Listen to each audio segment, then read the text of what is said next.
Me quedé parada bajo las luces fluorescentes del Aeropuerto Internacional de Ciudad de México, con el mundo girando a mi alrededor como si yo fuera invisible. Los viajeros reían hablando por celular, las maletas rodaban ruidosamente sobre el piso y las voces resonaban por los altavoces. Y yo, Isabela Montero, de 69 años, recién viuda, estaba ahí con nada más que un suéter ligero sobre los hombros y un itinerario impreso que ahora parecía una burla cruel. Marisol me miró directo a los ojos, si es que a eso se le puede llamar mirar, cuando alguien te lanza una sonrisita por encima del hombro y dijo: «Tienes tu celular, Isabela, véndelo. Con eso te alcanza para un boleto de camión». ¿No? Soltó una carcajada como si fuera un chiste ingenioso. Como si dejar a tu suegra en un aeropuerto sin equipaje, sin boleto de regreso y sin dignidad fuera una de esas decisiones familiares prácticas. Cecilia no dijo nada. No hacía falta. Ya se había dado la vuelta ajustándose la correa de su bolso, con los ojos escondidos detrás de unos lentes de sol enormes, siguiendo a Marisol como una sombra fiel. Juntas se dirigieron a la fila de seguridad, con etiquetas de primera clase, colgando de sus maletas el cabello recién peinado, los tacones resonando sin dudar. Ni siquiera volvieron la mirada. Quise gritar, preguntar si esto era un error. Seguro que había un malentendido. Seguro que alguien olvidó algo. Pero mi voz se quedó atrapada en la garganta frágil e inútil, como si decir algo en voz alta haría la humillación aún más real. Así que hice lo que siempre he hecho en momentos como este, me quedé callada. Demasiado orgullosa para rogar. Demasiado aturdida para sentarme. Demasiado herida para llorar. Apreté mi bolso como si fuera mi salvavidas, aunque solo llevaba mi cartera, mi celular y unos caramelos de menta que había guardado para el vuelo que ya no iba a tomar. Mi maleta pequeña, empacada con cuidado con la foto de mi esposo Mauricio, envuelta en una toalla, había desaparecido. La había dejado en el mostrador de facturación porque Marisol insistió. «Déjanos encargarnos, Isabela. Tú solo relájate», me dijo con una sonrisa forzada. Y yo quise creerle. Ahora lo único que me quedaba era esa carpeta con documentos de viaje, un pase de abordar anulado en el mostrador y la creciente certeza de que este viaje nunca había sido para mí. Una madre joven pasó con un pequeño tirando de su chamarra. Los ojos del niño se encontraron con los míos por un instante curiosos, luego confundidos, y yo giré la cara. No quería que me vieran así. Una mujer sin plan, sin asiento, sin lugar en la familia a la que creía pertenecer. Caminé lentamente hacia un banco junto a una ventana grande, con las piernas rígidas como si no me pertenecieran. Me senté con la espalda recta, la barbilla en alto, como si eso pudiera mantener mis pedazos juntos un poco más. Y entonces metí la mano en el bolsillo interior de mi bolso, el que no había tocado desde el funeral de Mauricio, y sentí algo sólido, algo que había guardado no por esperanza, sino por costumbre.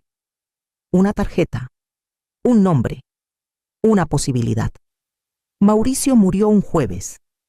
Esa mañana estaba nublado con un cielo que parecía apretarte el alma. Habíamos estado casados 43 años. No fueron años perfectos ni fáciles, pero sí llenos, repletos de rutinas, comidas compartidas, bromas privadas y ese entendimiento callado de quienes se eligen todos los días. Cuando los paramédicos se lo llevaron, me quedé descalza en la puerta sosteniendo su taza de café todavía tibia y medio llena en mis manos. El funeral fue sencillo. A Mauricio no le gustaban las alaracas. Cecilia dio un discurso que sonó pulido pero distante. Marisol lloró más fuerte que nadie.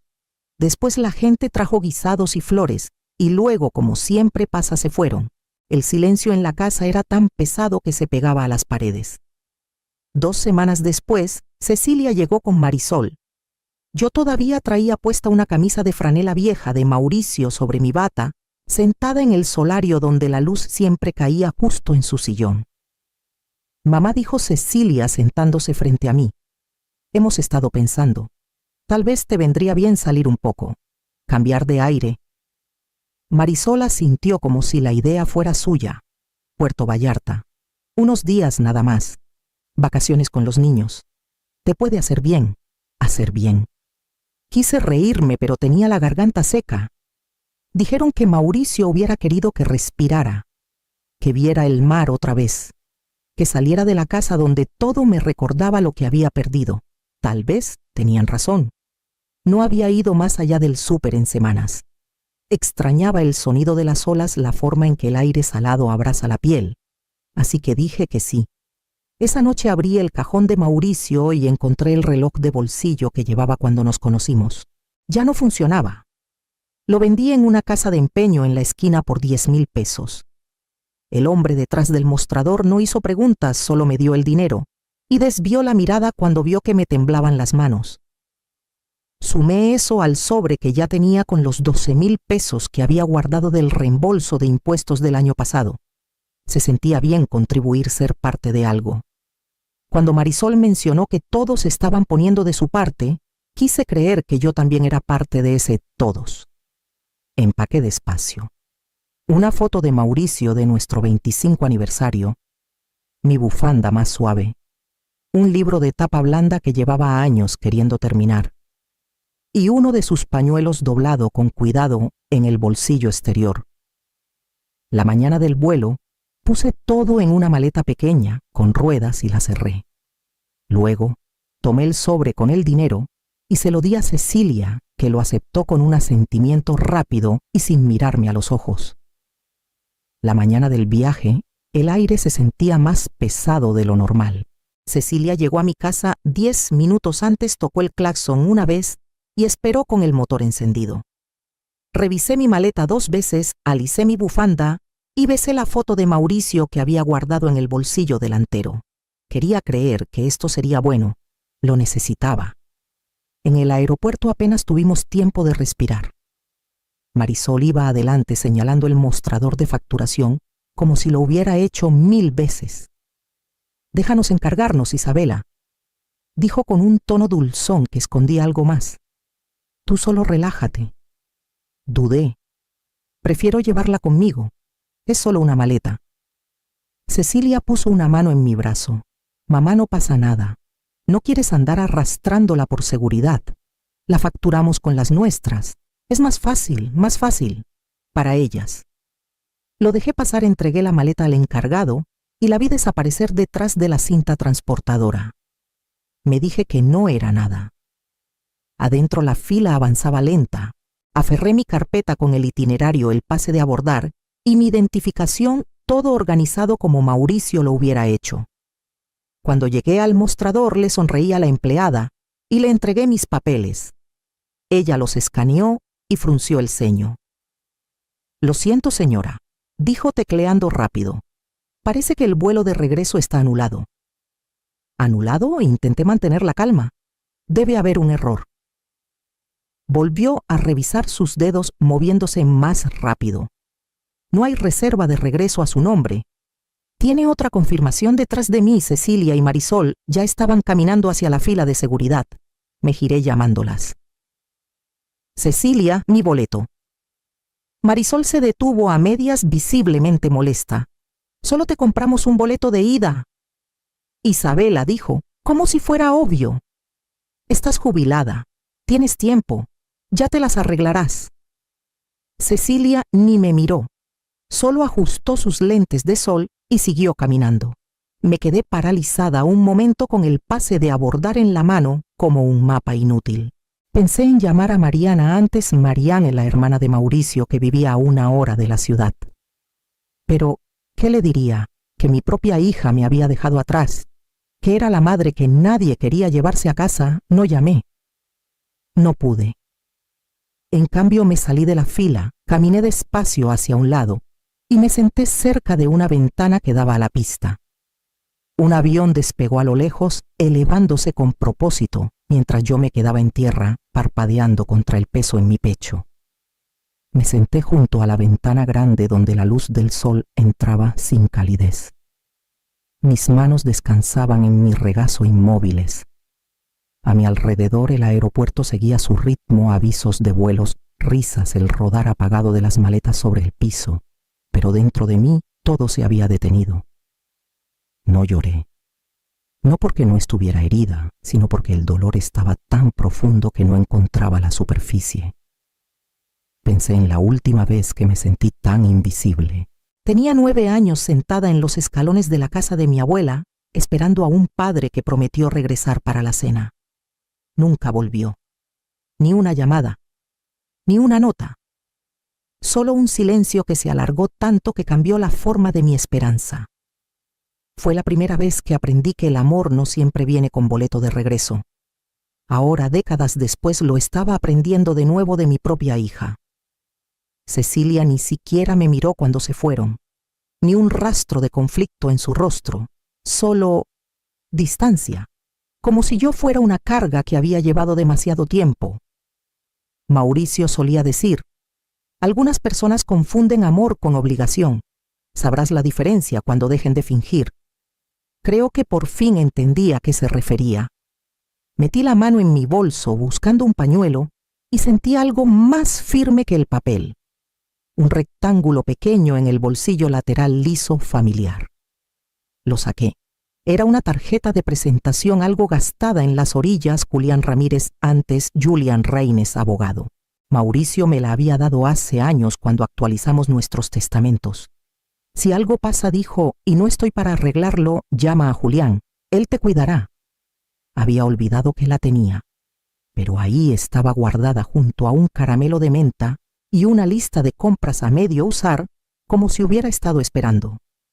Recorrí el borde de la tarjeta con el pulgar, dejando que su peso me anclara. Podía estar abandonada, pero no estaba indefensa. No del todo. Guardé la tarjeta en mi cartera, me levanté despacio y caminé hacia las puertas corredizas. Afuera los taxis estaban alineados en filas ordenadas. Me acerqué al primero apretando la correa de mi bolso contra el pecho.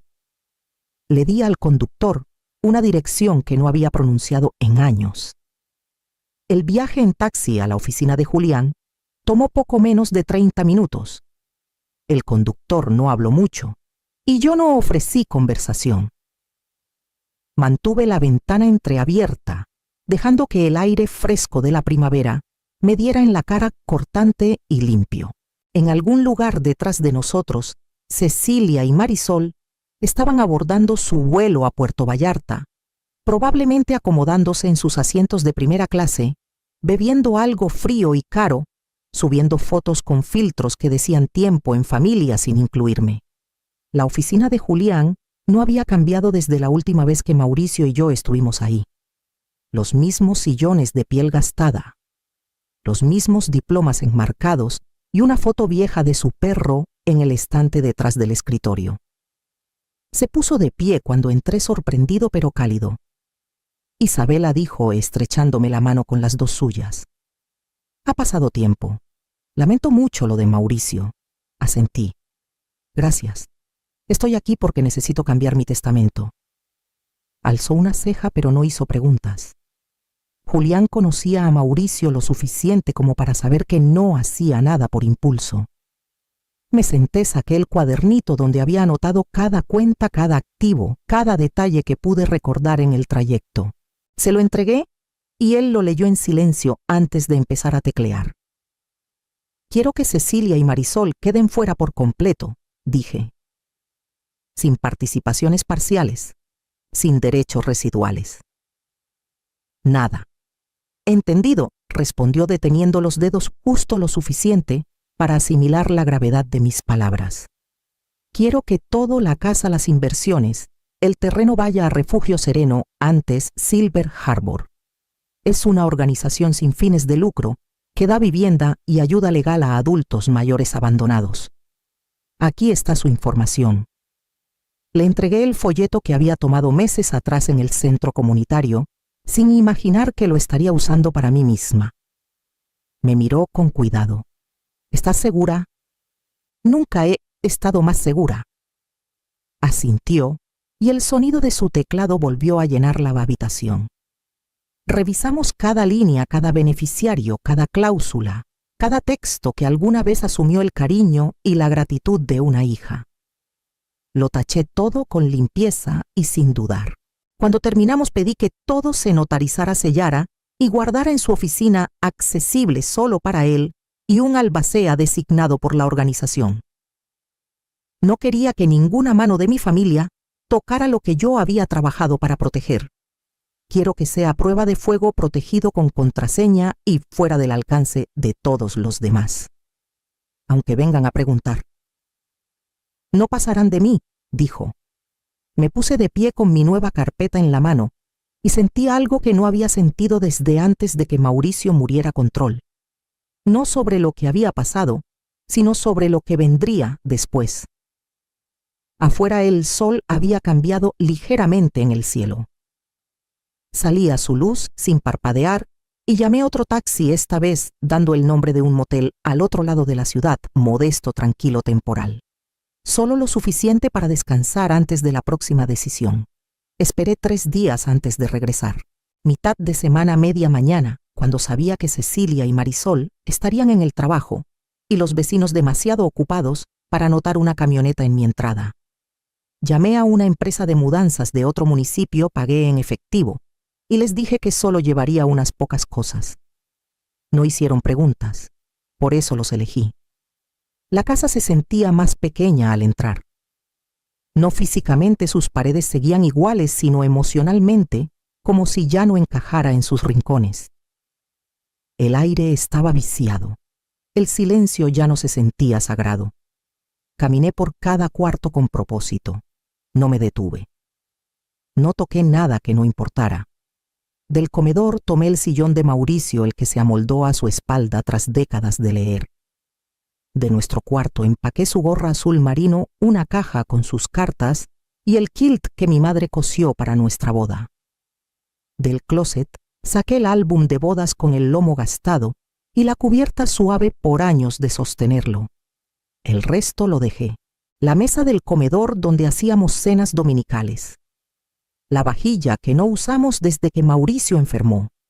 El colchón que cambiamos juntos cuando insistió en que merecía dormir mejor. Cuando los de la mudanza terminaron, dejé las llaves en un sobre sellado en la barra de la cocina. Junto a él puse una nota doblada. 3 palabras cortas escritas con letra clara: no llamen, no pregunten. Cerré la puerta en silencio y no miré atrás. El viaje a Jardines del Valle, antes Willow Glen, tomó poco menos de 2 horas, aunque se sintió más largo, de la mejor manera. Como si la distancia lograra lo que el tiempo no había podido: desenredarme de las partes de mí que fingía que aún pertenecían a otros. Jardines del Valle estaba justo a las afueras de la ciudad, entre 2 encinos altos y una fila de jardines bien cuidados. Lo había visitado una vez con Mauricio hace años, cuando insistió en que estuviéramos preparados para cualquier cosa. Le dije que nunca viviría en ningún otro lugar que no fuera nuestra casa. Él sonrió y dijo: tal vez un día. Si aparece el lugar correcto, le habría gustado este lugar. No olía a medicina ni a descuido. Olía a jabón de limón y ventanas llenas de sol. El personal me saludó por mi nombre. Mi departamento era pequeño pero cálido, con una ventana que daba a un patio lleno de narcisos. Cuando puse el sillón de Mauricio junto a esa ventana y me senté, no me sentí como una mujer que lo había perdido todo. Me sentí como una mujer que por fin había llegado. Pasaron 6 meses sin un sonido de ellas, ni una llamada, ni una nota, ni siquiera uno de esos mensajes forzados en días festivos. En Jardines del Valle, el silencio no era un castigo, era paz. Mis días estaban llenos de formas que no tenían nada que ver con obligaciones. Me unía al club de lectura los miércoles, donde discutíamos personajes como si fueran de la familia. Volví a pintar mal libremente con colores que se salían de las líneas. Aprendí los nombres de personas que recordaban el mío. Fue la primera vez en años que me sentí querida sin costo. Luego, una mañana abrí mi correo y vi un nombre que no había visto desde el día en que me dejaron en el aeropuerto. Cecilia Montero. Asunto: por favor, lee mamá. No lo abrí de inmediato. Apagué la pantalla, preparé una taza de té y me senté junto a la ventana abierta. Afuera el patio estaba en flor, flores nuevas en cada esquina. Una brisa suave cruzó la mosquitera limpia y la dejé llenar la habitación antes de volver a encender la laptop. 16 llamadas perdidas, todas de Cecilia. El correo era breve, casi una disculpa. No sé qué decir, mamá. Marisol y yo recibimos la carta del abogado hoy. No pensamos que realmente lo harías. Tal vez nos equivocamos. Tal vez no vimos cuánto te lastimamos. Pero sacarnos por completo. Después de todo, por favor, al menos déjanos conservar el jardín. Los niños ayudaron a sembrarlo. Significa algo. No somos perfectas, pero seguimos siendo tu familia. Podemos hablar 5 minutos. Es todo lo que pido. Lo leí una vez, luego otra. No llamaron cuando Mauricio murió. No preguntaron cuando dejé de responder mensajes. Pero en el momento en que sus nombres desaparecieron del testamento, sus voces regresaron. El jardín. Eso era lo que querían. El jardín detrás de la casa que Mauricio y yo construimos. El mismo que Cecilia nunca me pidió que ayudara a regar. El que subía a fotos en redes llamándolo su santuario sin mencionar quién plantó las rosas originales. Ahora importaba. Ahora significaba algo. Cerré la laptop con suavidad, no con enojo, sino con firmeza. Todavía podía recordar el aroma de esas rosas. Las cuidé una vez mucho antes de que se convirtieran en el fondo de alguien más, pero nunca fueron lo que elegí dejar atrás. Me levanté, caminé al escritorio y saqué la copia del Nuevo Testamento que Julián me había enviado. Lo guardé en el cajón junto a las cartas de Mauricio y fui a encontrarme con Elena antes Helen para nuestra clase de acuarela del jueves. El cielo estaba suave con el atardecer mientras salía al patio con un chal sobre los hombros. El aire tenía el calor gentil de un día primaveral que se desvanece y el viento movía la hierba alta en ondas lentas y uniformes. Caminé por el sendero de piedra despacio, pasando por camas de lavanda y caléndulas tempranas dejando que mis dedos rozaran las hojas aún húmedas por el riego. Mauricio solía decir, siembra lo que importa. Lo susurró una vez mientras cavaba hoyos para tomates en nuestro patio, con tierra en las manos y sudor en la frente. No le di importancia entonces, pero las palabras se quedaron. Ahora, caminando bajo la luz que se desvanecía, lo entendí de una manera que nunca antes. Lo que siembras es con lo que vives, y a veces lo que arrancas es lo que te libera. De vuelta en mi cuarto, abrí mi diario, el de cuero que Mauricio me dio para nuestro 40º aniversario, y busqué una página en blanco. Comencé a escribir una carta, no para Cecilia, no para Marisol, sino para la mujer que solía ser. O tal vez para la mujer que vendría después de mí. Si estás leyendo esto, hace mucho que no te han visto. Te has doblado tanto por otros que olvidaste cómo pararte derecha para ti misma. Pero déjame recordarte, tu valor no es un favor que se concede. Es un hecho que no desaparece cuando otros no lo reconocen. No estás aquí para ser conveniente, ni callada, ni invisible. Firmé la carta sin nombre porque no era para una sola persona. Era para quien necesitara recordarse a sí misma. Doblé la hoja y la puse bajo la vela en mi buró, la que encendía cada noche antes de dormir solo para Mauricio. La llama titilaba baja, constante, segura. La observé un rato respirando la paz que me había tomado una vida entera ganar. Luego tomé mi celular. 16 llamadas perdidas, 3 correos nuevos, un mensaje de voz sin escuchar. Lo apagué sin abrirlo. Afuera las luces del pasillo se atenuaron a su brillo nocturno. Una enfermera rió suavemente en el corredor. En algún lugar, un reloj marcó la hora.